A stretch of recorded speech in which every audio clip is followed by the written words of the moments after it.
नमस्कार, माझे नाव जयश्री अशोक मुकाश्री.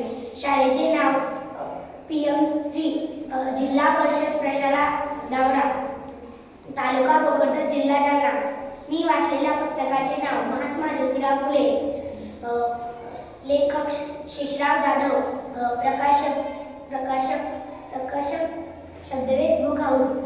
महात्मा ज्योतिबा फुले पुस्तक वाचल्यानंतर महात्मा ज्योतिबांचे महात्मा आपल्या लक्षात येते. या पुस्तकातून त्यांनी केलेले महान कार्याचे थोडक्यात दर्शन आपणास घडते. ज्योतिबांनी नवीच्या युगाला सुरुवात केली. जनतेत सामाजिक बदल, सामाजिक क्रांती घडवण्यासाठी कोणत्या मार्गाने जायचे यांचा विचार त्यांनी सुरू केला. 1848 मध्ये दलित समाजाच्या मुलींसाठी एक शाळा सुरू केली. ज्योतिबांनी समतेचा विचार उचलला. सर्व माणसे ही ईश्वराची लेकरे आहे असे अनेक धर्मात सांगितले. ज्योतिबांनी गरिबांच्या भल्यासाठी आपले आयुष्य वाहिले. ज्योतिबांनी ढोंगी लोकांचे रूप लोकांसमोर आणले. ज्योतिबांनी गुलामगिरी विरुद्धचा समर्पक लढा दिला.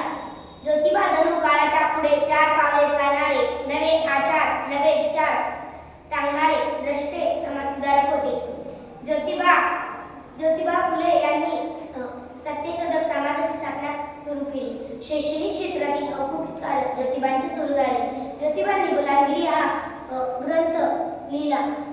ज्योतिबांनी कामगारांचे हित जपत दारूबंदी केली. लोक दारूच्या व्यसनामुळे वाईट मार्गावर लागतात असे ज्योतिबांनी लोकांना सांगितले.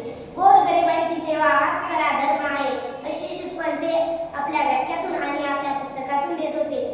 मला हे पुस्तक खूप आवडले, कारण तुम्ही सुद्धा हे पुस्तक एकदा तरी जरूर